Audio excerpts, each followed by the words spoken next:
10, 9, 8, 7, 6, 5, 4, 3, 2, 1. Welcome to the Last Row Podcast, a fan's perspective on sports, an ARM media production. With your host, Brian Marshoni.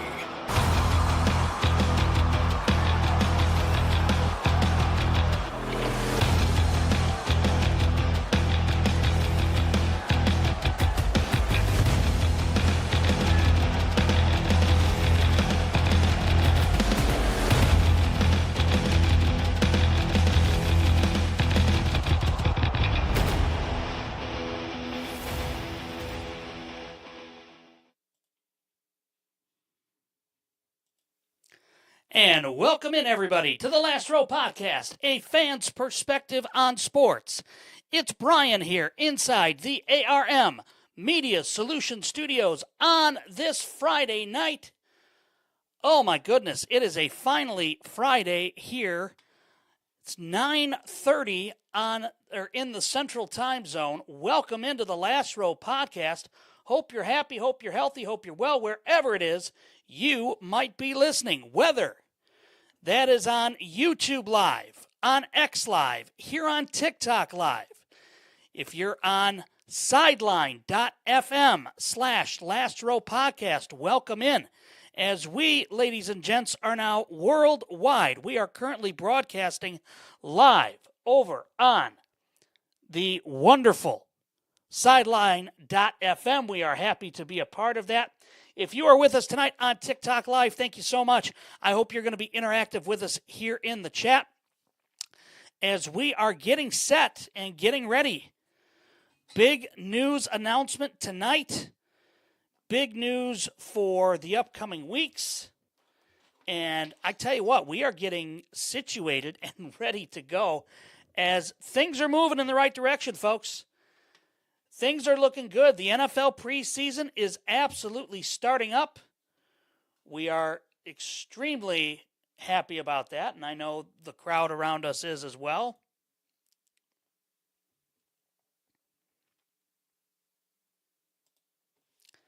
So without question, we have a number of things here to get to this evening, including tonight the fact that we have a wonderful announcement tonight. And good evening, Liam, over in Melbourne, Australia. Hope you are well. Hope this Saturday is a wonderful day for you. Man, oh man, I tell you what, it has been a day. And I am happy it is the weekend. I am happy that you are here. I am happy that we are together on this Friday night or Saturday, depending on where you are listening from. Let's go ahead and let's get the propers out of the way. Big thanks to our friends over at I Know a Guy Remodeling for their continued support of the show. Also, a big thanks to Forever Finds Thrift. Make sure you are supporting them as well. Another big thanks to all of you that follow us on Apple Podcasts and or Spotify. Remember to like the show. Remember to subscribe. That way you know when episodes do drop. We do appreciate each and every one of you for that as well. Check out our website, www.lastrowpodcast.com. That is where you will go and find all of our sponsors and all of our wonderful friends that we have there, including the links to Forever Finds as well as I Know a Guy Remodeling. Tomorrow up on the website, we will have the brand new sponsor, W.AG, as you can see right over here on the stream. If you are with us on YouTube or X or TikTok Live, make sure you go to DUBBY.GG.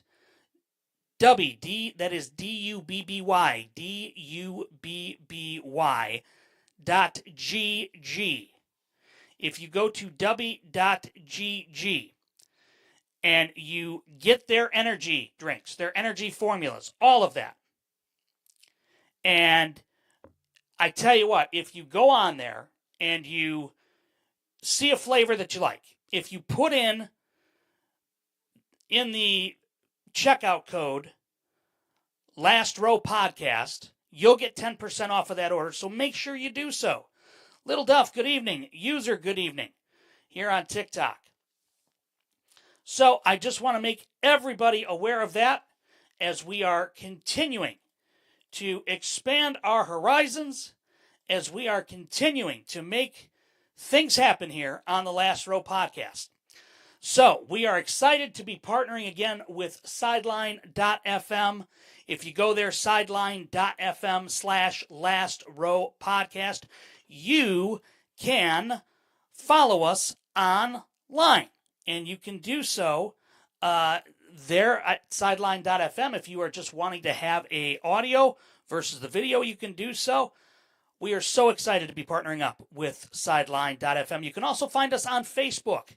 We are working to get towards 100 followers on Facebook. The faster we get there, the faster we can stream on Facebook Live. You can find us there at The Last Row Podcast. So make sure you do so there as well. All right, let's get to our big announcement. TikTok Decker, good evening. Mary, good evening. Welcome into the show. Let's talk first and foremost. We're gonna hold off here on getting the big announcement to start. Okay, and it has to do with our good friends over at Sideline.fm. And again, we are very excited to be partnering with them as always. Full Metal Jacket, good evening. Bish, good evening.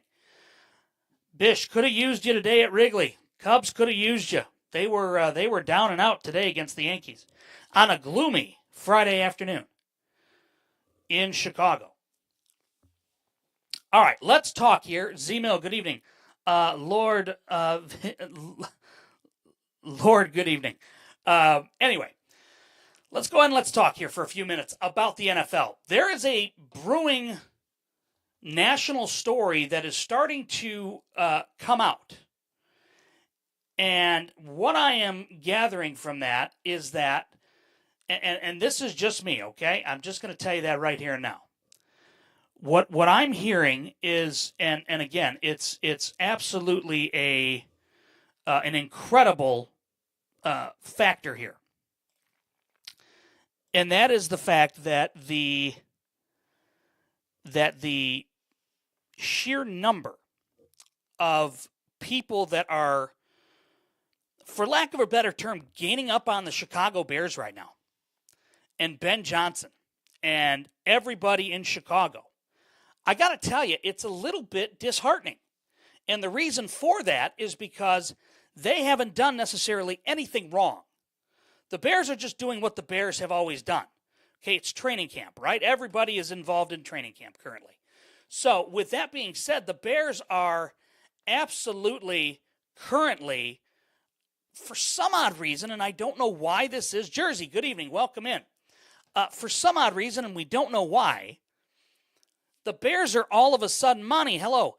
The Bears are all of a sudden becoming a hated team. And I don't understand that.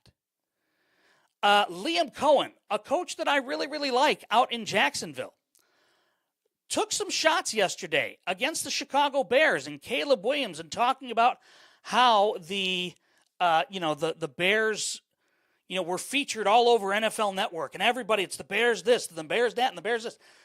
I got to tell you right here and now, that's not a good look for Jacksonville. That is absolutely not a good look. Kevin, good evening. 008, good evening. If you are joining us tonight on TikTok and TikTok Live, make sure you check out our audio stream tonight. Connor, hello, over at sideline.fm/Last Row Podcast. You can see the information down here at the bottom of the screen. It's all the way on the bottom right. So make sure that you do that and you follow us there. There you can, interact with us in a chat there as well. You can also follow us, again, of course, here on TikTok Live, on YouTube Live, X Live, soon to be Facebook Live. So we're making the rounds, folks, and we're getting worldwide. But anyway, the fact that we have this issue here with the Bears and with the Jacksonville Jaguars, I don't understand why Liam Cohen is so upset about this. I truly don't. And I'm not exactly sure why it's bothering so many people within the NFL community. Now, or why it's not bothering more people, I should say, excuse me.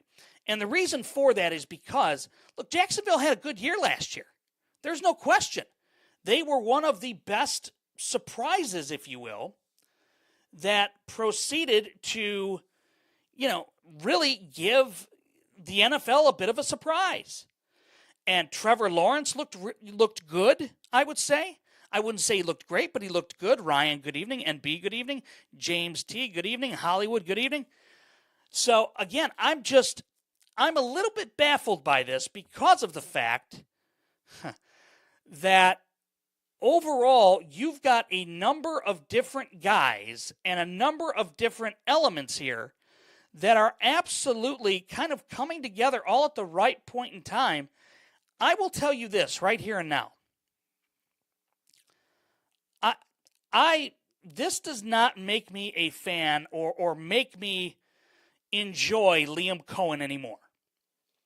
I'm just not okay with this. I think it's something that is absolutely garbage on his end, that he is just absolutely not okay with, for lack of a better term, anybody else getting attention over the Jaguars. And look, I get that he's their head coach. I get that he is, pounding the drum for them, trying to get them knowing, hey, we should be on here. We should be, the crew that is, getting all the respect. Screw the Bears being on the NFL Network, yada, yada, yada. Well, that's not how the NFL sees it. And until Jacksonville can get their attendance issues under control or, really if get their attendance issues solved, because let's be honest here, the Jags aren't really that big of a media market at this point in time. They're just not. Thomas, good evening. MVR, Jay Taylor, good evening. Welcome in. Welcome into the show. I will just tell you this right here and now, okay? That the simple fact of the matter is that the Jacksonville Jaguars are not making any friends by doing it this way. And the Jacksonville Jaguars are not making anybody happy in the NFL by calling out, again, one of the, premier, and I'm going to use that term premier because, Caleb Williams being on the cover of Madden tells you right then and there, that's what everybody thinks. That's what everybody sees. That's what everybody wants. And quite honestly, that's what everybody is expecting to see. And nobody wants to see, and Monty, you bring up a great point there. The Jags don't play 2 games a year in London for no reason. Look, I understand that. Here's my issue with this, okay? Here's my issue with this. And the issue is this. For the fact that this is causing so much commotion within the NFL community, within the fact that you have the NFL essentially saying, hey, we believe in the Bears. We believe in Chicago. We believe in what, Ben Johnson is doing. We believe in all of that. And therefore, we're going to, utilize that. And we're going to, for lack of a better term, we're going to, promote that and have Caleb Williams on, the cover of Madden and have Caleb Williams, be the Iceman and do all of these things, here that Caleb Williams has been doing. And again, let's just be honest here. This is, without question, this is the first time the Bears have something here that they are actually able to kind of promote, for lack of a better term, in terms of a quarterback. And it's great for Chicago. It's wonderful for the Bears. Now, whether or not the NFL likes it or other teams, that's a different story. But quite honestly, for the Bears, this is the first time that they have the opportunity to say, look, we feel like we have a franchise quarterback. We feel like we have a quarterback that is absolutely 150%, with us, that we can promote, that we can utilize, that we can say, hey, you know what? We like this. We like this guy. We're going to follow this guy. He's going to take us to places that, we never, as you can see, we're having a little technical issue here. Bear with me one moment as we get this figured out. There we go. Just minimize that real quick and bring it over. There it is. Okay, how are we doing? There we go.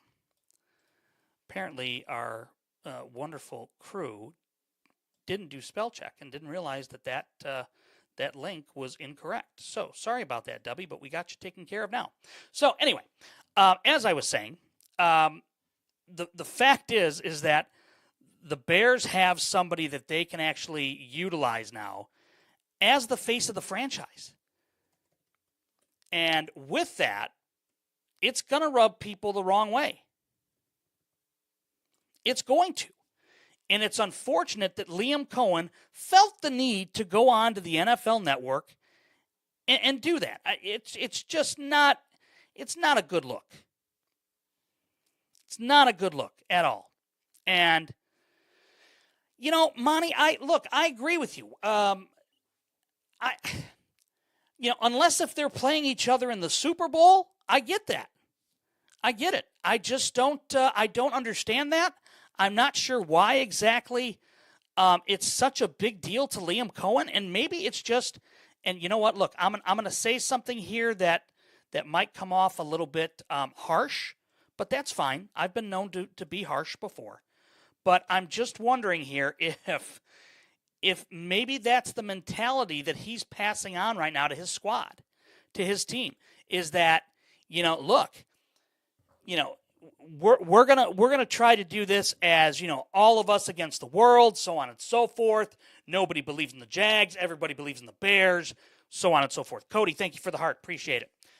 I truly believe that overall, and you're welcome with the code and the help. I'm just wondering here if maybe that's the stance that Liam Cohen is trying to get to his crew, to his people. And it's one of two ways you can look at it. The first way, quite honestly, you look at it and you go, okay, that's a guy that's instilling early in camp, giving, hey, we're giving our love to Trevor Lawrence. We're going to be insulated here, so on and so forth. Nobody's going to tell us who, the NFL is behind. We're behind ourselves and blah, blah, blah, blah, blah, right? Or maybe it is a reflection right now of the coach and what the coach is feeling, because this is the first time Liam Cohen is a second-year head coach. There are expectations now in Jacksonville that, let's be honest, there are expectations on Trevor Lawrence. Trevor Lawrence hasn't had expectations like this since he was a rookie.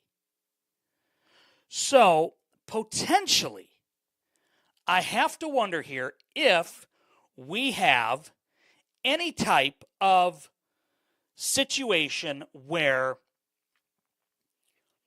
Liam Cohen is feeling a little bit of pressure. Liam Cohen is feeling like he's got to build his quarterback up, and maybe this is the dark horse and the curveball that I'm going to throw at everybody here tonight. Maybe it's Liam Cohen putting his quarterback on notice that, you know what, Trevor Lawrence, you, sir, need to absolutely look in the mirror, because if you don't perform well this season, there's an issue. And I think there's pressure on him. I truly do. I truly, truly do. And if there's pressure on him, on Trevor Lawrence, then without question, at this point in time, Liam Cohen is feeling that pressure. Now, Liam Cohen came into the Jacksonville Jaguars with Trevor Lawrence already established. Everybody knows that. We've talked about it. Okay? Nothing out of the ordinary, right? However, if this is a play by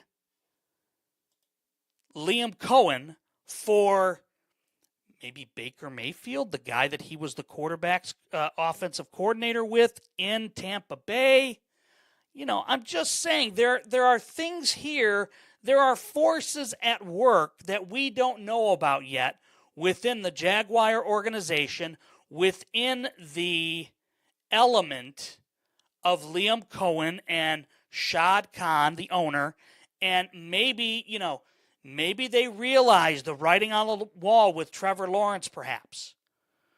Or maybe they're just trying to adopt the mantra that, hey, it's us against the world. We're going to insulate. We're going to do the Matt Nagy type of thing. If you remember when the Bears were going through all of the issues with Mitch Trubisky and Matt Nagy and everybody in Chicago thinking about, well, Mitchell has to, do this and do that, and Mitchell's not good at this, and Mitchell's not good at that. Look, I'm going to tell you right here and now. Eric, good evening. 12th Man, good evening. Dennis, good evening. Within that, people then started to realize that Mitch Trubisky didn't have real thick skin for the quarterback position.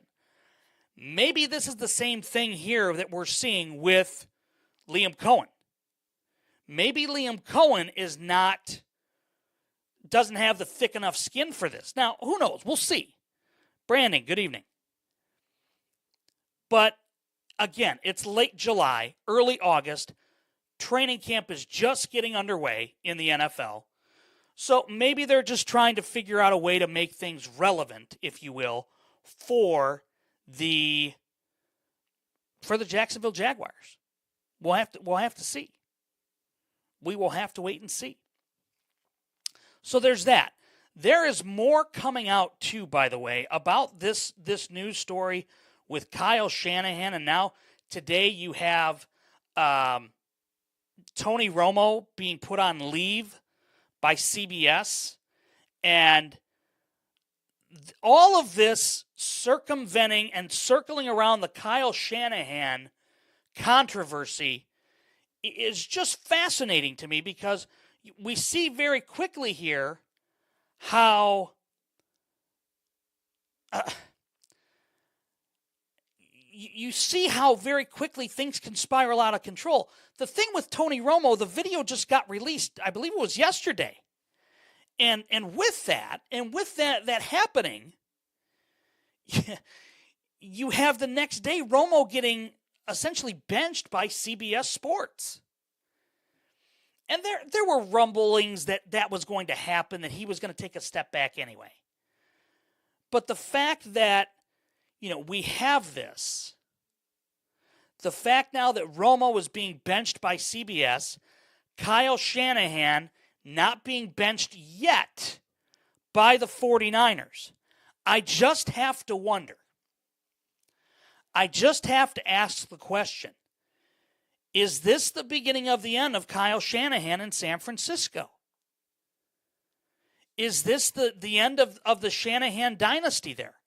Perhaps. We don't know anything. We don't know anything yet, but I will tell you this. The guy to keep an eye on X or Twitter, whatever you want to call him, Tony Farmer, and I've said this the last few nights here on the show, that if Tony wants to come on a podcast, I'm putting the invite out. People tag him.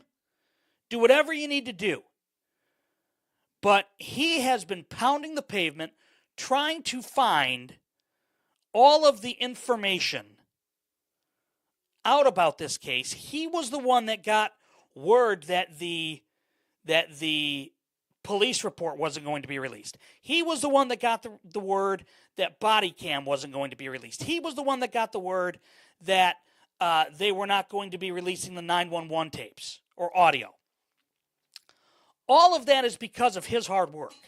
He was out criticizing ESPN prior to any of the major media markets. Look, ESPN held on to this story for 12 days. They were told to hang on to it. They didn't just journalistically do that. You don't just journalistically, as somebody that's a broadcast journalism graduate, okay? That's not something you do. You verify the sources. Once you have enough verification and your editor, your boss tells you to run with it, then by God, you go and run with it. But if by chance somebody else above your editor or your boss has a relationship with said, team, police department, whatever, and they say, hey, hold on, pump the brakes for 48 hours. Let's see exactly what's happening here. And they do that, then maybe, just maybe, that's something then that happens. And then you sit on it for a few days. Not for 12, though. 12 says to me that there's something else happening here. 12 says to me that there's a cover-up of some type within the 49er organization. Now, whether or not that is the element here that is trying to be, covered up, whether that is the element that, maybe Shanahan was in the route of the Tiger Woods, type of thing. Again, I'm speculating here. I don't know anything. But there could be some type of issue here with Shanahan that nobody wanted out.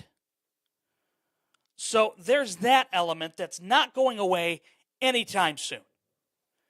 And the fact that it's not going away anytime soon, and now the Tony Romo getting benched by CBS for, driving under the influence, that's an issue.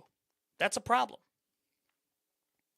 And that's an issue that ultimately is going to have to be addressed. It's absolutely going to have to be addressed. So we will see what happens. All right, I want to once again tell you tonight that if you are joining us for the first time here on the Last Row Podcast, first of all, welcome. Thank you so much for joining us. You can follow us on YouTube, on X, on TikTok, Apple Podcasts, Spotify, Facebook, once we hit the 100 follower mark there. Our newest partner is sideline.fm/Last Row Podcast. That is where you can go. And Monty, if you haven't signed up for it, I'm gonna make you this offer right now, Monty. If you go sign up for it, I'm gonna tell you this right here now. Scott, good evening. If you go to sideline.fm/Last Row Podcast, and you go on there, there is a feature that allows me to take calls from our listeners. Okay, I would love, Monty, to get a call from you to get a tenor here on what you think is happening in the New York metropolitan area with the Mets, because I am seeing things left and right about Freddie Peralta. Is he going to the White Sox? Is he going to the Cubs? Is he going to the Yankees? Is he going to the Dodgers? Where in the hell is Freddie Peralta going? So sideline.fm, that is our newest streaming partner. It's an audio-only app. You can go on there. You can interact with us in the chat that they have there. You can call in. We can talk to you over the phone that way. All over the computer. It's fantastic. And I will just tell you right now, the good folks over there at sideline.fm, we are partnering with them tomorrow night, starting tomorrow night. WWE SummerSlam is tomorrow night. We are going to be working with them and partnering with them to continue and bring live World Wrestling entertainment to sideline.fm. So sideline.fm, we are going to be broadcasting tomorrow night for lack of a better term, another show tomorrow night specifically dedicated to WWE SummerSlam, night one. And then on Sunday night, we're going to be talking to and reacting live to WWE SummerSlam, Night 2. And from there, again, because of our wonderful relationship that we have with Sideline.fm, we're going to be able to broadcast this through the Last Row podcast. And I'm telling you right here and now, we are so excited to partner up with Sideline.fm on this. So again, if you're brand new to the show, head on over Sideline.fm/Last Row Podcast. That is where you can go. Bill, good evening. AJC, good evening. Scott, good to see you. And what we can do is we can take callers from there. So if you want to call up and say, Brian, you're being a complete moron about this Tony Romo stuff, or Brian, your thoughts on the Chicago Bears are so absolute garbage, yada, yada, yada. Okay, you can do that now.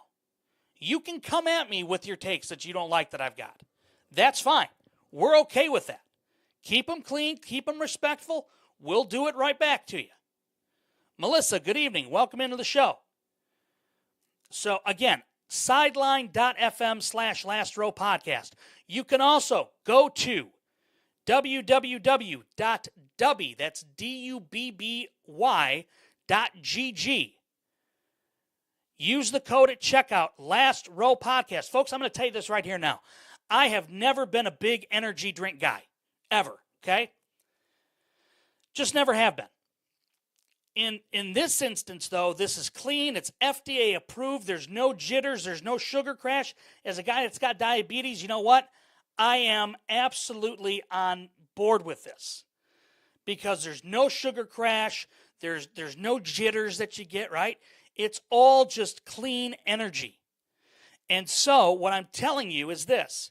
Go on their website. Find a flavor that you like. Try it out.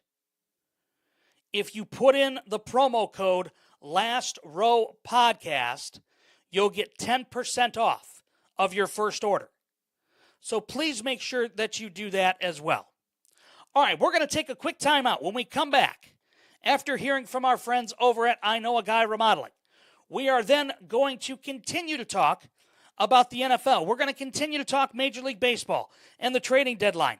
We're going to continue to talk and start to preview WWE SummerSlam tomorrow night. SmackDown is live, or was live earlier on this evening. We'll recap that real quick and more. All coming up on America's fan-driven sports show, where it's real fans, real talk, and you are front row to it all, right here on the Last Row Podcast.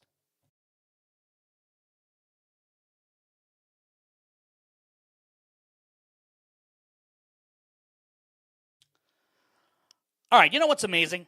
Everybody seems to know someone who can do remodeling until something goes wrong. If you're remodeling your kitchen, your bathroom, your basement, replacing flooring, like I'm going to be very soon, or you're tackling a big home project, whether that is landscaping, new decking, new roof, anything like that, don't gamble with your biggest investment. That's where you're going to reach out to I Know a Guy Remodeling. They're dependable. They communicate. They show up when they say they are. They treat your home as if it's their own, whether it's one room or a complete renovation.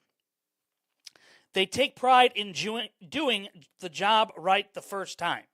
That's why they're proud supporters of the Last Row Podcast, and that's why we support I Know a Guy Remodeling. So before you hire just anybody because they gave you the cheapest estimate or the cheapest rate, make sure you're hiring someone that you can trust. You can check out a link to their Facebook page on our website, www.lastrowpodcast.com, because everybody deserves to know a guy. And now you do. I Know a Guy Remodeling.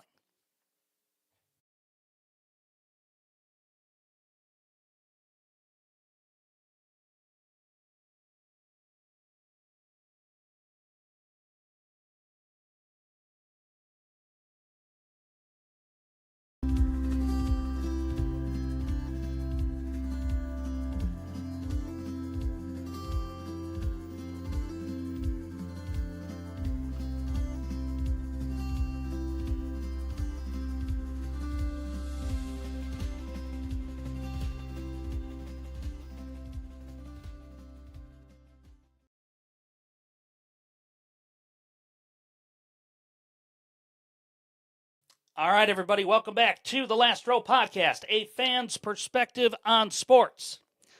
Thank you so much for joining us, wherever it is you are joining us tonight, whether that is on Apple Podcasts or through Spotify.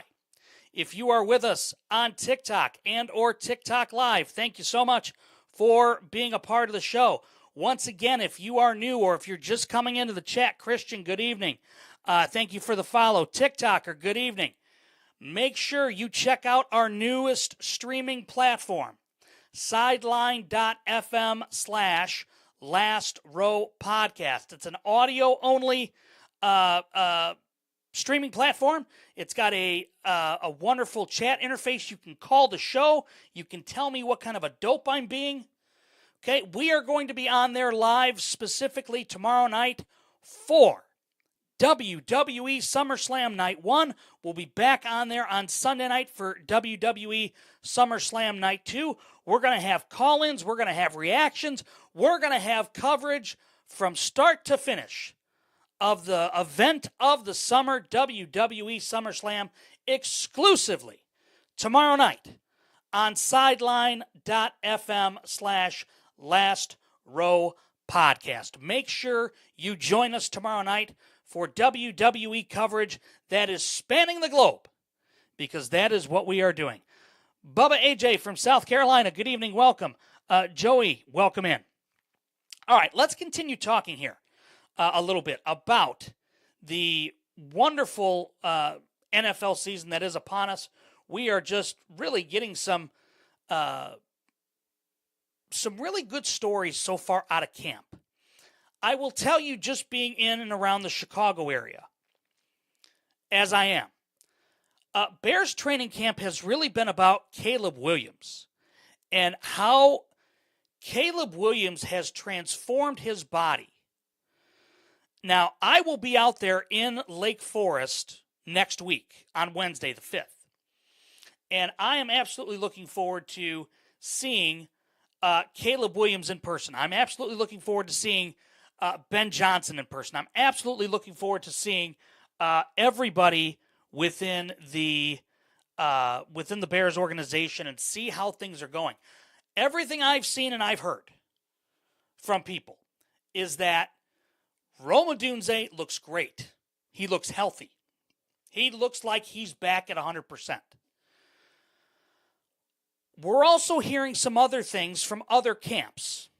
MVR, good evening. A Card, good evening. Michael, good evening. Nomading, good evening. Charlie, good evening. I can't remember if I said hello to you or not. Ricky Pearsall for the 49ers, wide receiver. We talked about it last night when we were behind the scenes kind of working through some audio things to get everything set here for tonight. It's kind of our first test run tonight of the show on sideline.fm/Last Row Podcast. And to everybody over in Australia that is listening, good evening. Appreciate all of you being here as well. Ricky Pearsall's injury for the 49ers creates kind of a big deal and creates a big problem for them. And the reason for that is because with Ricky Pearsall going down, with that injury, it puts more pressure on Mike Evans, who, as we know, came over from the Tampa Bay Buccaneers in what was considered one of the more shocking moves of the NFL free agency period. Nobody really thought that we would see Mike Evans in a different uniform other than Tampa Bay. However, this injury to Ricky Pearsall really makes things kind of, for lack of a better term, for the 49ers, with everything else that's going on around them right now and all the different distractions because of their head coach and things like that. I'm wondering here. And they wound up signing Deebo Samuel to come back after his disastrous year with the Washington Commanders. My question becomes, is Deebo going to make that big of a difference at his age, with the mileage that's on the tires, with the injury history? Now, the good news for him, Jersey, welcome back. Glad to see you. The issue here that I see is that Kyle Shanahan has a familiar toy to play with, right? Kyle Shanahan has something that he is absolutely familiar with. He knows how it works. He knows the strengths. He knows the weaknesses, so on and so forth. The bigger issue here that I have is that within that, if Mike Evans goes down, as he always typically does, whether it's a hamstring, whether it's a foot, whether it's an ankle, whatever it might be, there are absolutely there's a really good shot here, and I'm just putting it out here, that Deebo Samuel may be the number one option. I mean, think about this for a moment. George Kittle, their tight end for San Francisco, older. Mike Evans, wide receiver number one, older. Deebo Samuel, wide receiver number two at this point, older. Christian McCaffrey, older. Are you sensing a theme here? Z-Nags, good evening. Are you sensing that? Because what I'm gathering here is that the 49ers at this point in time are realistically, they've got unproven wide receivers with a, for lack of a better term, a veteran quarterback now. Brock Purdy is a veteran. There's no question about it. But with that being said, who is Brock Purdy going to throw the ball to? Who is Brock Purdy going to look for when it's 3rd and 5 or 3rd and 4? Christian McCaffrey's out of the game because they're evaluating him for a separated left shoulder or whatever. Hypothetically speaking, of course. What's going to happen then? Who's Brock Purdy going to go to? That's my question. That's the question that 49ers fans are going to be asking themselves and have to be asking themselves, quite honestly. And Scott, thank you for that. Yeah, everything that we're talking about here, we haven't even mentioned the defense yet with Fred Warner coming back. That's an older defense. You've also got Trent Williams on the offensive line, who, yes, is one of the greatest left tackles ever to play the game, but he's older. So that window for San Francisco is rapidly closing. Not to mention the other part of this. They are in what I consider to be one of, if not the most difficult division in the NFL, the NFC West. You've got the defending Super Bowl champion Seattle Seahawks. You've got the Los Angeles Rams, who are looking at making it one more run with Aaron Donald coming back potentially,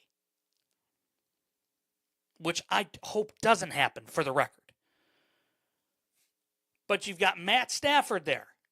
You've got the 49ers. Those three teams are all going to be vying realistically for 2 spots, for 2 playoff spots, the division and a wild card. Realistically, I think you're going to have 2 teams coming out of the North again. I think you're probably going to have Chicago and I'm going to say Green Bay. I don't think Detroit's it. And I know Minnesota's not going to be.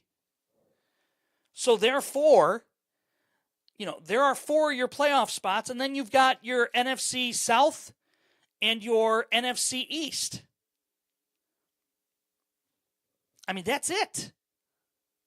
So, again, unless if they are all of a sudden going to expand the playoff brackets, which I hope they don't do, but I can understand why they would do it. It's more money. It's, more revenue, more TV streaming, all of that stuff. But the 49ers window is rapidly closing. And now you put on top of that everything else with Kyle Shanahan and what's happening with him and what's happening within the coaching ranks. And again, you've got Clay Kubiak now, the new offensive coordinator. Chris Forrester, veteran offensive line coach, who now is with the Niners and is acting as essentially the interim coach. Raheem Morris, former Atlanta Falcons head coach, former 49ers defensive coordinator. You've got veterans there, veteran coaches. But your veteran players that you have, I'm sorry, are unreliable. They're often injured. So for the 49ers, I think it's a rapidly closing window that realistically, if we're being honest here, might slam shut if things don't go right within the first 6 games. They might be done. They may not have a leg to stand on week 7 or 8. Lions Prods, welcome in. Again, if you are just joining us here on the show, make sure you are following us on Facebook at The Last Row Podcast. Make sure you're following us on X at Last Row Podcast, YouTube, TikTok. Make sure you're subscribing to the podcast on Apple Podcasts and or Spotify. Follow us along on sideline.fm/Last Row Podcast. Tomorrow night, if you are a wrestling fan, WWE SummerSlam. We will be broadcasting WWE SummerSlam. Live reactions to the matches. In-depth analysis. Talking about the storylines. Talking about what is going on in the WWE with night 1 of SummerSlam tomorrow night and night 2 of SummerSlam on Sunday. We are going to be exclusively on sideline.fm for that tomorrow evening. So make sure you are with us for the Last Row Podcast tomorrow night. There's a really cool feature again, and we've talked about it here all night. Yes, I believe so, Scott. Yeah. Yep. It should have the same logo, like, general logo like what we've got here. And thank you for the follow, my friend. Appreciate you. The really cool factor here on sideline.fm that I love, thank you, brother, is the call factor. You can call the show. Okay? It's all done over the internet. I hear you. People on TikTok hear you. People on Facebook, once we stream there, all over the world. You're getting broadcast if you want. So that is the really cool feature here of sideline.fm/Last Row Podcast. Also, if you are at all an energy drink fan and you need a clean energy pick-me-up, I'm telling you folks right here and now, this company is getting bigger and bigger and bigger as the days go on. And it's Dubby, D-U-B-B-Y. Go to their website, www.dubby.gg. So D-U-B-B-Y.G as in giraffe, G as in giraffe. If you go there, find a flavor. I personally am partial, and I'm going to say this now, and I'm hoping this is the one I ordered. I don't even remember what I ordered now. I'm so excited about it. But the strawberry flavor is the one that I want. It's the one I've got. It's the one that's on order. The taste of it is so good. It's clean. It's FDA approved. There's no harsh chemicals. It's all clean. There's no sugar crash. There's no jitters. It's all stuff your body needs, vitamins, nutritional elements that your body needs. Make sure when you go there and you go there to buy a starter kit, whatever it is that you're looking for. Tim, good evening. Whatever it is that you're looking for, go on there, put our code in, Last Row Podcast. You'll get 10% off your order. So make sure you do that. All right, let's talk here about Major League Baseball and the trading deadline. There are a number of rumors. It's a clean energy powder that you put in, your water or your drink, gives you clean energy, Tim. No harsh chemicals, natural product. I myself, before this stuff, I was never an energy guy, energy drinker, or energy drink. I had my Circle water here. Shout out to Circle for that. Appreciate them. But I also had like my Mr. Pibb, stuff like that. This stuff is all natural. It's FDA approved here in the States. So it's clear. There's no artificial dyes, no artificial coloring. It's all vitamins, essential nutrients that you need, that your body needs. It's natural caffeine. It's all the good stuff. And I tell you what, man, the stuff works. I have a glass of it. I blend it here first thing in the morning. It's fantastic. Gets me going, keeps me going all day. So it's great. I'm a diabetic, so I can't have lots of sugar, despite my girlish figure like I have. Pop for me is not good. I love pop, don't get me wrong, or soda, whatever you want to call it, a Coke or a cherry Pepsi or whatever. This stuff helps me not crash. Whereas a pop, I have one of them and I'm crashing soon, right? This stuff keeps the sugar levels even, keeps everything really, really cool. So, and thank you, Scott. Appreciate you. Don't mess with the golden voice. We'll go with that. That's funny. All right. Major League Baseball trading deadline. So far, we haven't seen anything major yet, right? Nothing crazy, but we could very well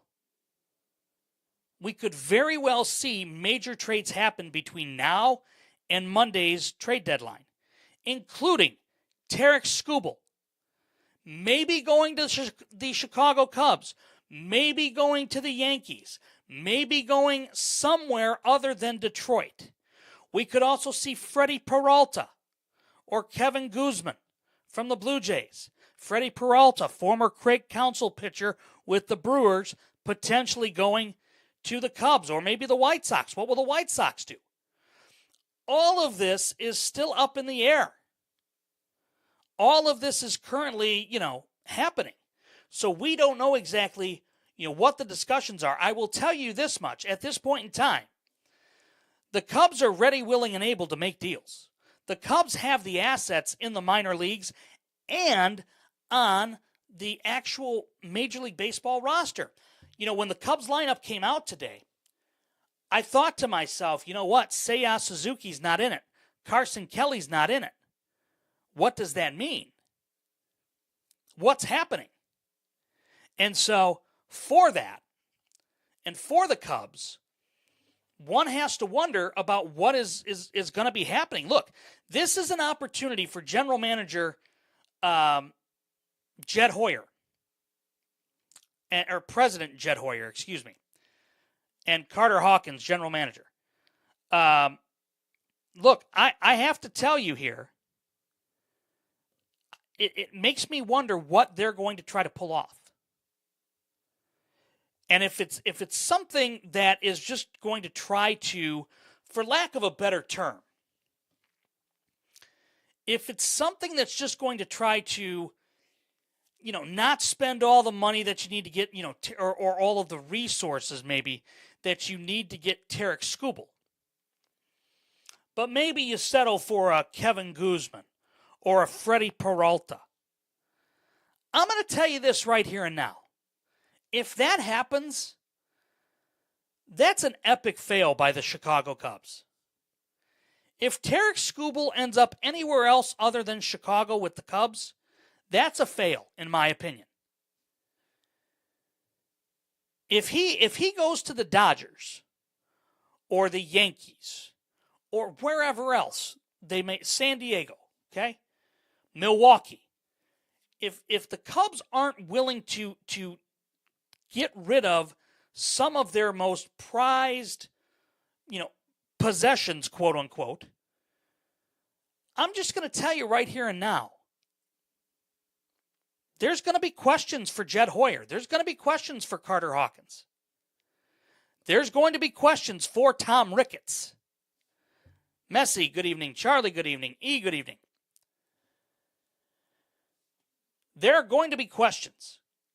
And I am just wondering, quite honestly, if the Cubs don't make this move for Skubal, if they aren't looking at adding to this roster, then what is the point of doing this? You talk. It was better than Lego.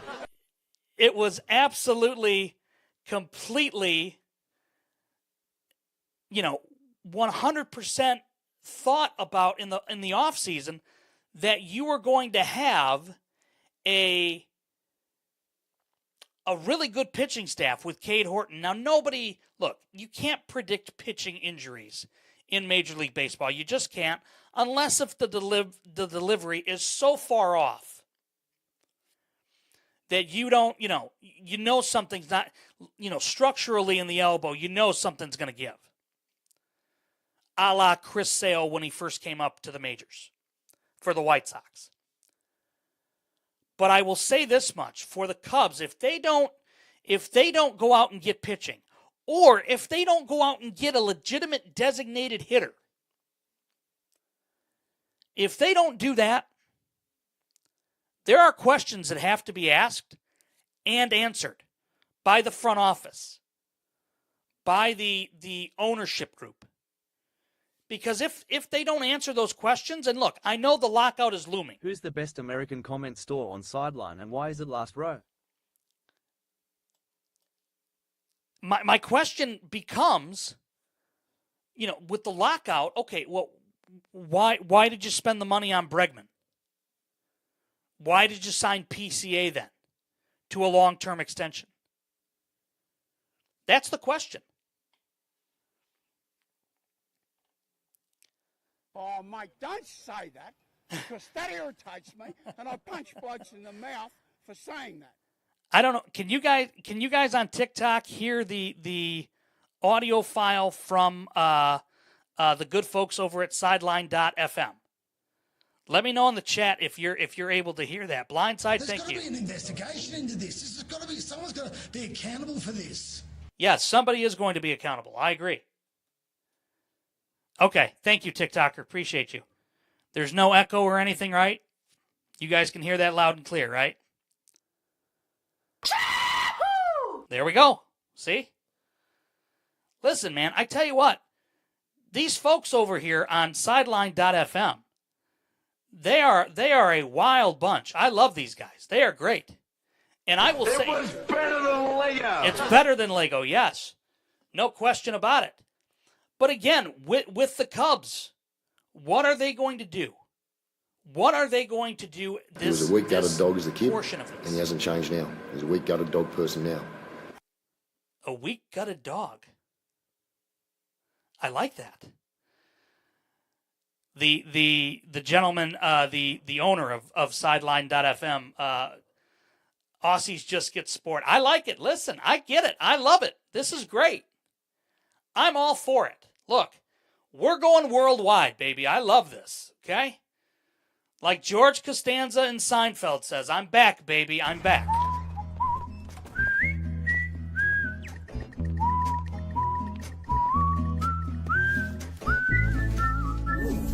And listen, you guys on TikTok, on Facebook Live, once we're there, YouTube, TikTok, X, please, for all intents and purposes, come on over to Sideline.fm. You can then, do all of these sound effects and more. You can call in. I can hear your voices. Jersey, welcome back. I can hear your voices. I can talk to you. We can have a conversation. And quite honestly, that's what we're trying to do here. Sideline.fm/Last Row Sideline is the future. What even is Twitch? Sideline.fm/Last Row Podcast, Scott.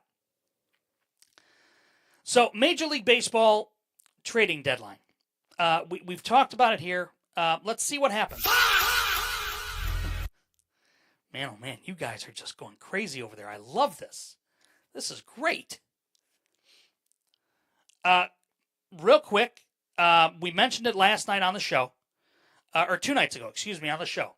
Carolina wide receiver. Carolina's been hit really, really hard in the NFL already with the injury bug. Chris Brazzell, rookie wide receiver that they were counting on IR, done for the year. Look. Oh, mate, don't say that, because that irritates me, and I punch blokes in the mouth for saying that. Well, I'm sorry that you want to punch me in the mouth. Join the line, okay? I promise you, blindside. But I'm telling you right here and now that this is a... Carolina has been hit, I think, harder than anybody right now, the Panthers have, in terms of the injury bug already. And I just think, quite honestly, it's not a good omen for Dave Canellis and Bryce Young and those guys. And one of the things that makes me nervous for Bryce Young and for those guys, quite honestly, thank you, Blindside, appreciate you, is, look, they were in the playoffs a year ago, right? They were in the playoffs a year ago. And for them being in the playoffs a year ago, and for them having the, for lack of a better term, the unexpected success that they had with Bryce Young last year, quite honestly, the fact is, this is becoming a major story for the Carolina Panthers.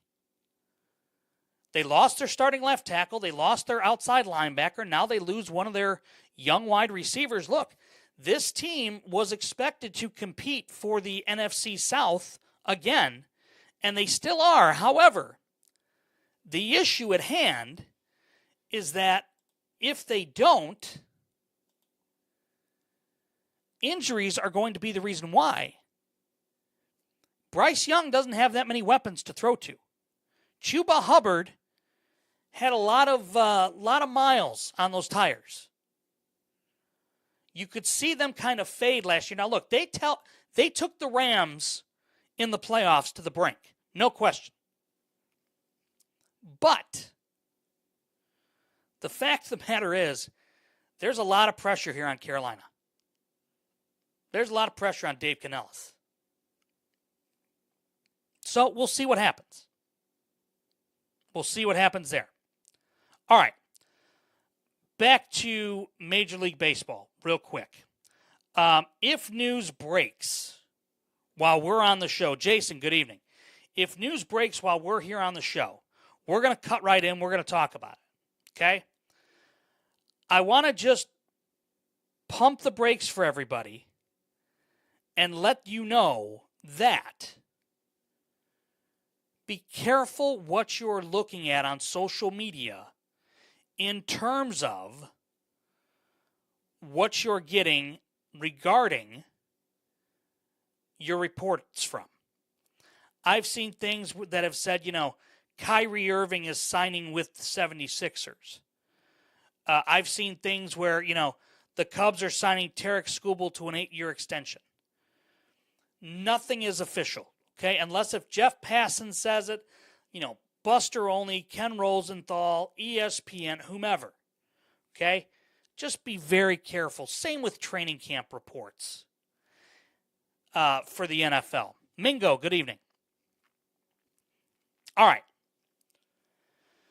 Let's switch gears here real quick, and let's preview WWE SummerSlam Night 1 tomorrow night, because, well, that is what we're doing tomorrow night on Sideline.fm.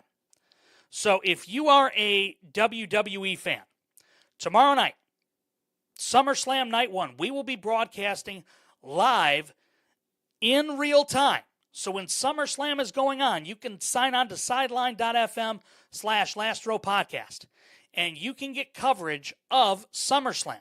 We're going to be talking about the matches. We're going to be dissecting the matches. We're going to even do a little play-by-play on the matches as well. And we're going to give you, a radio-esque experience with that. We're going to, take some time after the show and analyze everything. What did we like? What didn't we like? We're going to take calls, okay, as well. So make sure you're with us tomorrow night on Sideline.fm/Last Row Podcast for WWE SummerSlam Night 1 as well as SummerSlam Night 2 on Sunday night. Okay? So let's preview SummerSlam. Let's talk about it. Let's dissect the matches here a little bit, and let's kind of preview it because we don't really do WWE on here, really at all. And that actually I'm not going to lie, guys and gals, that bothers me because I'm a diehard wrestling fan. Always have been. And, continue to,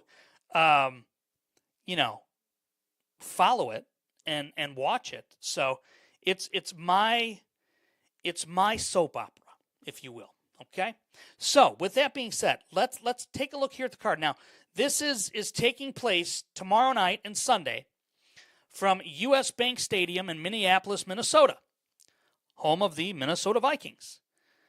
I know another Midwest town that if they could get their act together for a stadium would probably be hosting a WrestleMania and a SummerSlam and a Royal Rumble and a Survivor Series, all within the next 10 years. And that's Chicago and Arlington Heights. All right, so SummerSlam Night 1. We're going to start with the 6-woman tag team match, the Bella Twins and Paige versus Fatal Influence. Fatal Influence, of course, Laney Reed, JC Jane, and my personal favorite, Fallon Henley. Now, I will just tell you this. I'm a big fan of Fatal Influence. I think they go over in this match. I think it's a no-brainer. While it might be great for the Bellas and Paige to go over, I truly think if you're going to push the young girls in Fatal Influence from NXT, this is the way you do it. This is the way you have to do it. Leo, good evening. Rudy, good evening. If you are just joining us, we are previewing WWE SummerSlam. Tomorrow night, we are going to be on the air on sideline.fm/Last Row Podcast tomorrow night, covering SummerSlam. So if you are a WWE fan, make sure you follow us there tomorrow night. All right, 6-man tag match, the Bloodline versus LA Knight, Royce Keys, and Solo Sikoa. Look, I think this is Solo Sikoa's coming out party. I truly do. Unless there's a swerve and Solo rejoins the Bloodline. But I don't see that happening. I just don't see that happening. Solo babyface is so much better, I think, because he gets to be himself. He gets to be unserious. And that's one of the things that made that character, when he first came in, he was so stoic with Roman and with the Usos and the Bloodline storyline and Paul Heyman, the wise man. This gives him an opportunity to, for lack of a better term, branch out and kind of be himself and break out of that Bloodline shadow that he's been in. So I really like Solo Sikoa as the face here. The other thing, too, I'm going to say this. When is LA Knight going to get his push for a World Heavyweight title? Now, look, he's so over with the fans. That's the one thing. Merch-wise, he's great. Promo-wise, I think he's right up there with Punk. Promo-wise. I think he is. But again, look, I'm not in the writing room, so I can't tell you what he's going to do and what he's not going to do and what's going to happen and what's not going to happen. I'm just giving you the opinion here. We're real fans, real talk, front row to it all. So I actually like the Bloodline going over in that match. But I have a feeling you're going to see Solo and Keys and LA Knight go over. We're going to get to there's 3 huge matches on night 1 that I'm really, really interested in. Women's World title match, unfortunately, isn't one of them. This is Liv Morgan's first title defense in 102 days. And since she won the Women's World Championship, I think there is no way they'd let Liv Morgan walk out of there with the title. I think Liv is much better chasing than she is when she has it. Nothing against her, because I think she's a great heel. She's a natural heel or bad guy, whatever you want to call it. But ultimately, Io Sky is so over and is so athletic, and she is by far one of the best female athletes in the WWE. So I like Io Sky. All right. Hell in a Cell, Obafemi Brock. This, for all intensive purposes, for everything that we were told leading up to WrestleMania, the plan was Brock was retiring at SummerSlam in Minneapolis in his home. in his hometown. I got to tell you right here and now, Archer, good evening. David, good evening. Mr. Keltron, good evening. When Brock threw up the X on at WrestleMania to let them know it was a shoot or not planned, whatever you want to call it here, we're talking WWE right now. I will just say this. I thought, oh boy, maybe he's calling an audible here. Maybe he's hurt. Maybe something's wrong. Whatever it might be. The build-up to this feud, or for this feud between Brock and Oba, has been so good and has been so unique and crisp. You know Oba has to go over tomorrow night. You know Oba's going to go over tomorrow night. And again, all of the rumblings, all of the rumor has been that Lesnar was going to retire at SummerSlam in Minneapolis, which makes all the sense in the world. And I believe he's going to. I still think that's the pitch, because after tomorrow night, where does Brock have to go? Nowhere, right? He doesn't have to do anything with anybody. He wants to get Oba over. This is the way to do it tomorrow night. I look for Oba to go over in the cell tomorrow night. All right. No, he's not going. No, I think he's going to retire. Look, the man doesn't have to work another day in his life.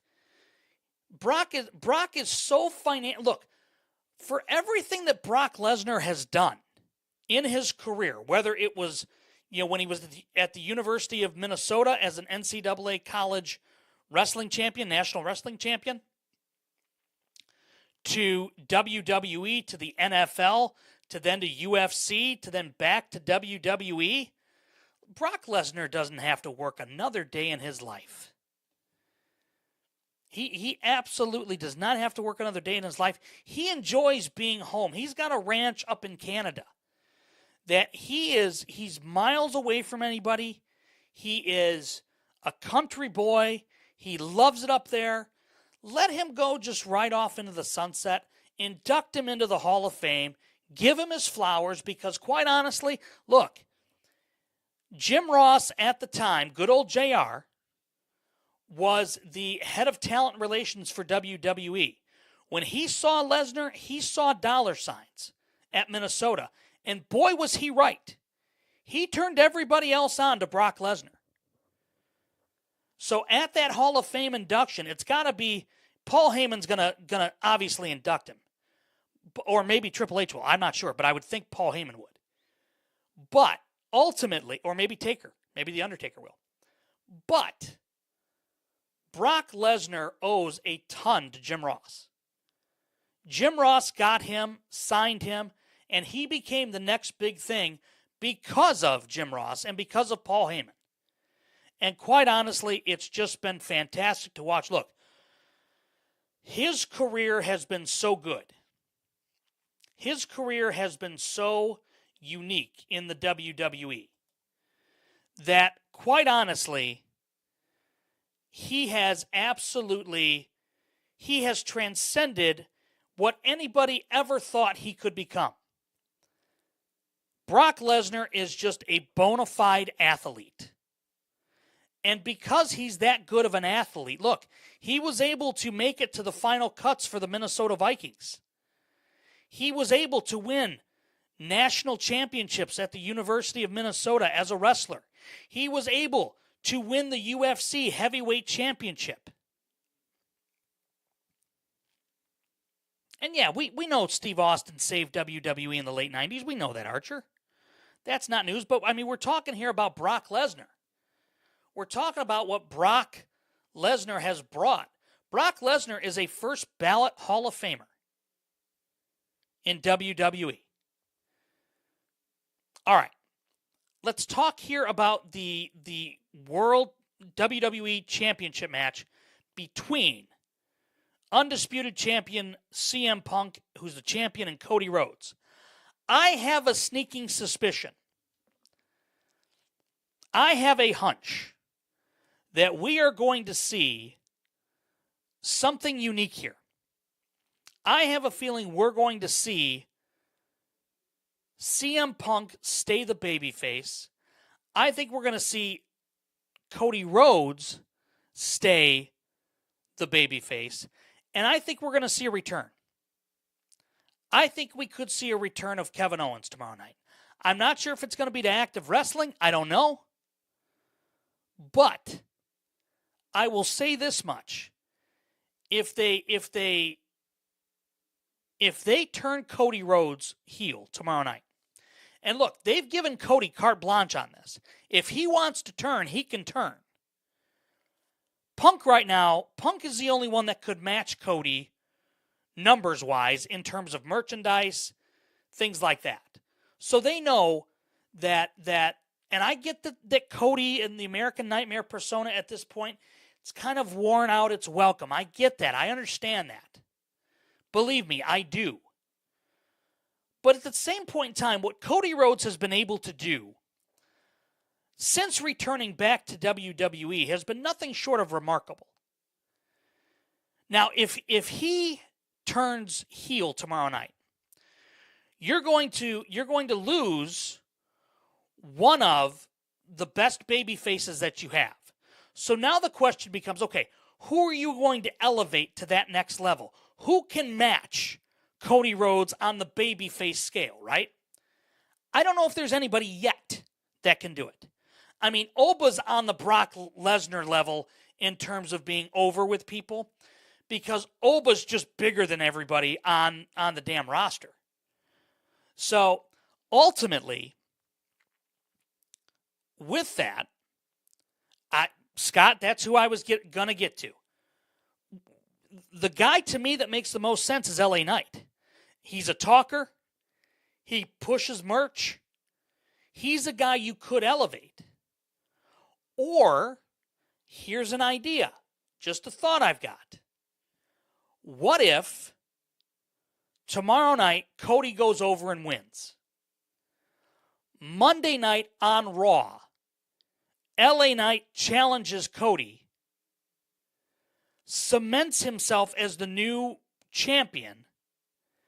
Cody, now the heels, chasing the babyface LA Knight, who finally gets his flowers. Maybe that's the way it goes, and he keeps the title until, Survivor Series, and then you go in a different direction. I'm just saying that could be the case. Okay? But I really like Punk. The way CM Punk has matured over the years. If you haven't watched his interview with What's Your Story with Stephanie McMahon, I will tell you this much. I watched it the other night, and I came away so much more understanding of the man that is the character CM Punk. It's been quite intriguing to see. And to see his development, to see his maturity. Mr. Blackhawk, good evening. Welcome in.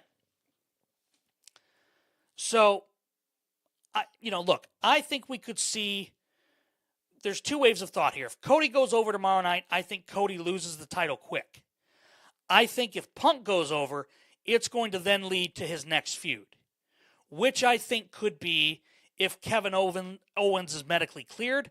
That would make a ton of sense. That would be a hellacious feud. I would love every second of it. But Punk said in the promo, and I don't remember if it was tonight or if it was last week, nobody can touch me. Not even Dusty's kid.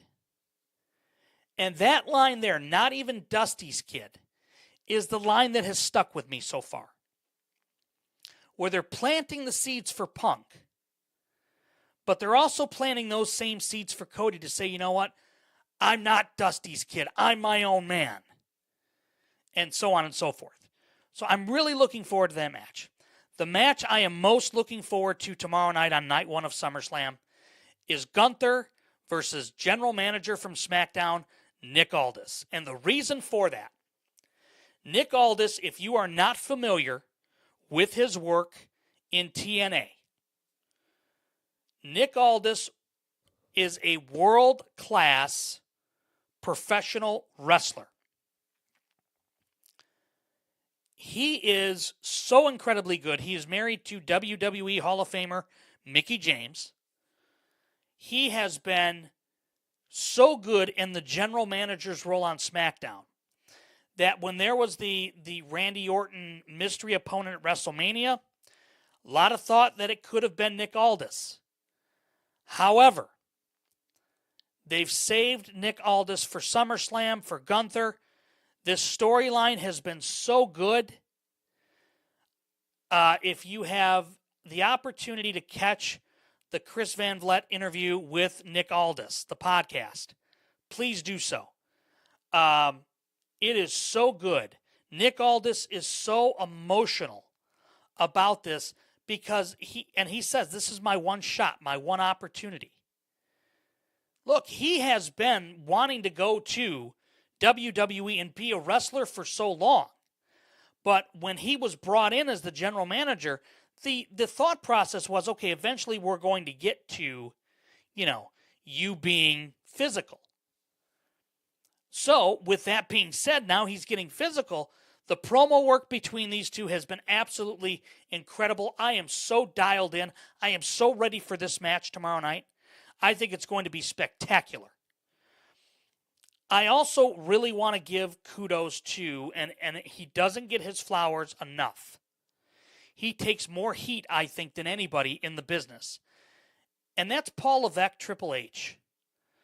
Look, he's had to adjust things on the fly here over the last 6 months that realistically he probably didn't have to do because of injuries. You look at the women's world title situation. That match happening night 2. So, night 2 is without question a huge night. You've got Seth Rollins versus Roman Reigns. You've got the women's championship ladder match. Look, you have a number of different things that are going to happen here on night number 2. So, I'm incredibly looking forward to that. I think it's going to be a great night. And whoever wins that ladder match is going to be the interim WWE Women's Champion. So could it be Charlotte? Could it be Jade Cargill? Maybe they go a curveball and go Chelsea Green. There's a mystery opponent factor. You've got the undisputed WWE number 1 contender match. Finn Balor and Sami Zayn. I love that match. 2 legitimate friends outside of the wrestling business going at it. I love it. Trick versus Baron for the U.S. Championship. Penta versus Chad Gable. Love Penta. But you know what? I think it's time for Gable to get his glory in Minneapolis. I think Gable gets his flowers there. I absolutely do. Scott, I see your thought. Kevin Owens versus Sami Zayn for most relevant fifth wheel. Look, I'm going to tell you this right here now, folks. Sami Zayn is doing a ton of legwork for WWE right now. He is carrying that quote-unquote good guy torch on his back. And I think it's going to be absolutely incredible to watch. And then, of course, Dominic Mysterio, Dirty Dom, who in WWE is as big of a heel and heat seeker as he is. Guy generates heat no matter where he goes. Versus Danhausen, the man that is absolutely in the perfect spot for his career. Danhausen has come in after a disastrous debut in Chicago and has completely turned everything around because of how charismatic that man is. The work that he does PR-wise for WWE. Look, you want to talk about a rising star in WWE who would be an unconventional champion? It's absolutely Danhausen. Merchandise-wise, he's over. He's printing money. Over with the fans, it's huge. You talk about his main, his ability mainstream-wise. Look at all the work that he's done with ESPN, with Stephen A. Smith, with Pat McAfee, with SportsCenter, with First Take. I'm sorry, that's more work than Roman and Cody and Punk combined. He is absolutely printing money right now. The whole thing with the New York Knicks in the NBA Finals, we talked about it on this show. It's a legitimate thing. They brought out Karl Anthony Towns. Jalen Brunson has been a part of it. Look, this is absolutely printing money for the WWE, and they know it. And they absolutely know it. And so the human money's on a wheel or on a pole match, I love it. If you don't believe the marketing machine behind Danhausen, I want you to go and I want you to find on social media Danhausen ice cream truck and see what they did. I believe it was yesterday in Minneapolis for the Twin Cities Boys and Girls Club, where they gave out ice cream, and it was Danhausen ice cream, and it was in a Danhausen ice cream truck, and it was so good, so brilliant, so fantastic. I just absolutely love what they are doing with this guy, and I think, look, he is absolutely the guy that could. I mean, people don't want to take him seriously, but you have to with all of the money that the man is printing right now. You have to. So, look, I am excited. I am pumped up. It is the event of the summer. The only criticism that I have, I don't like SummerSlam being so early in August. I like SummerSlam later in August because that's what it was when I was a kid. And I truly think that SummerSlam, to me, it's the biggest event of the summer. We know that, so on and so forth. This is going to get us and springboard us realistically right to Survivor Series.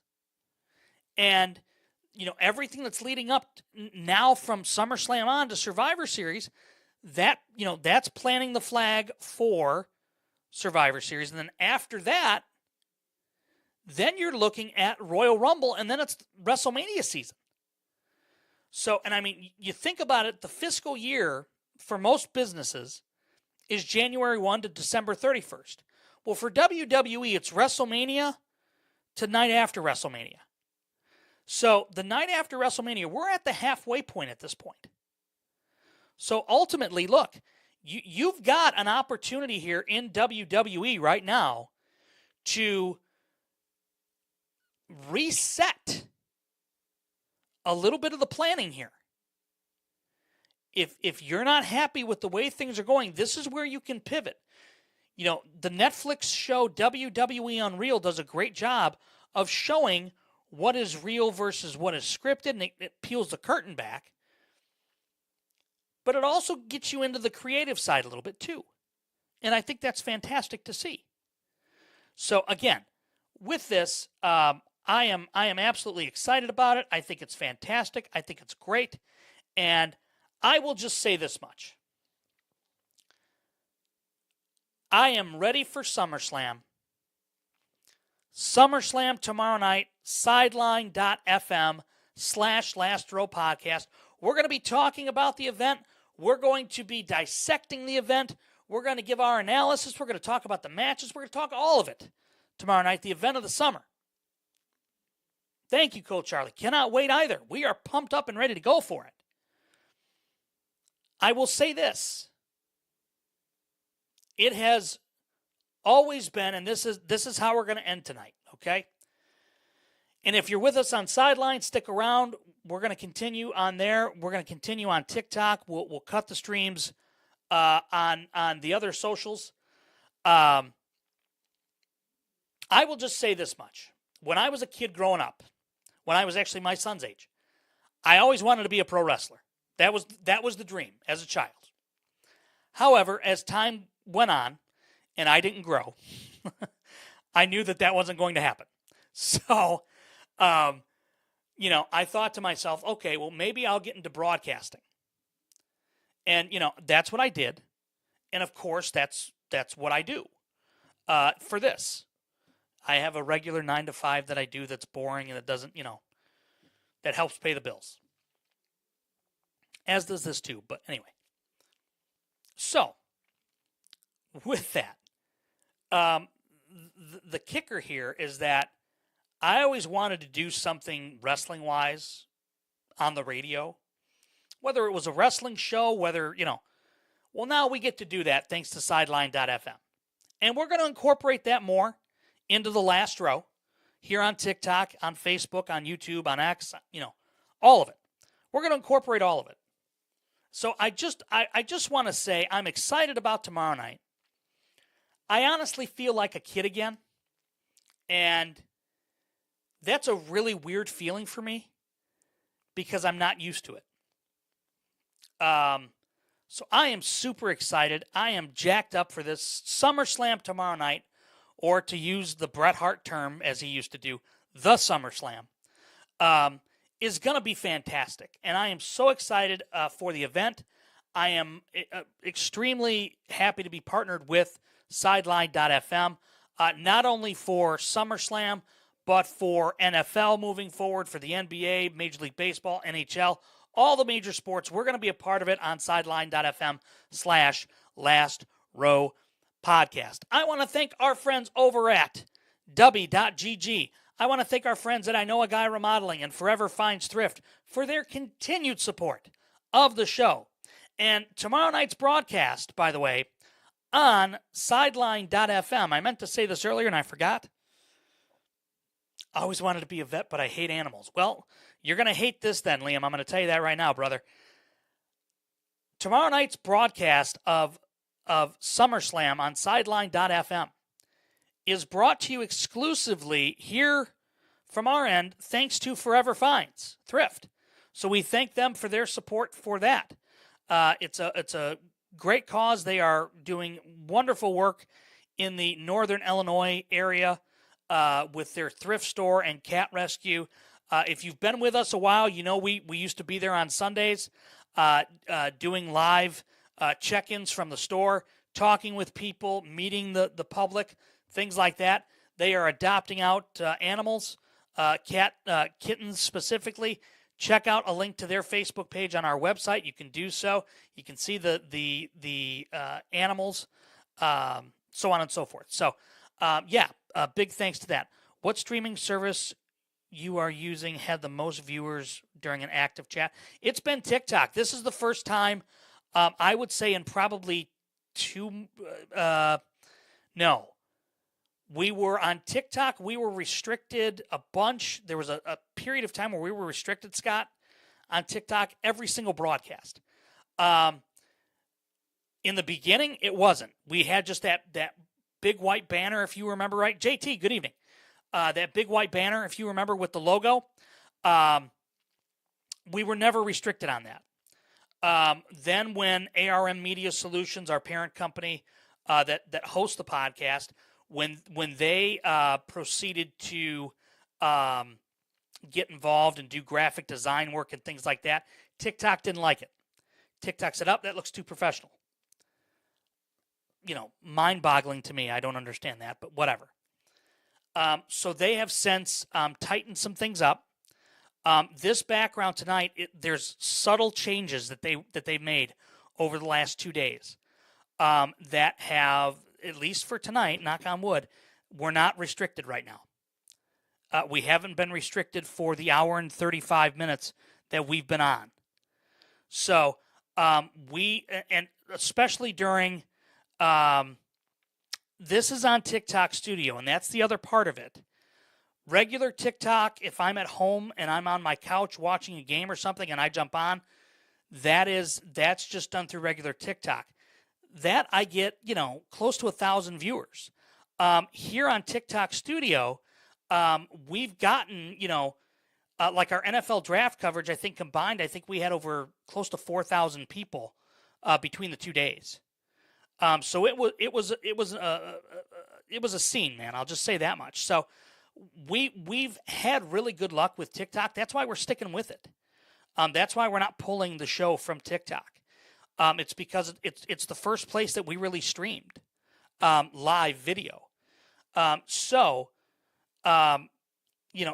I could do it directly just on TikTok, I absolutely would. But unfortunately, with the graphics and everything, there's no way to stream it that way. So you have to use the live studio. Now, tonight, we've been fortunate. We haven't gotten restricted at all, so that's good. So we're just going to continue, to take a line from the David Spade movie, Joe Dirt. We're going to keep on keeping on, brother. And that's what we're going to do. And if we get restricted, then we'll make tweaks here and there. I've got a couple of other things. I've talked to the folks at ARM Media Solutions. Anyway, we'll continue this conversation here in the overtime as we do. Let's go ahead and let's put a bow on everything here so we can get things situated and wrapped up here on America's fan-driven sports show, where it's real fans, real talk. You are front row to it all, right here on the Last Row Podcast. We will see you tomorrow night for SummerSlam Night 1, exclusively on sideline.fm/Last Row Podcast. Have a great night, everybody. Take care.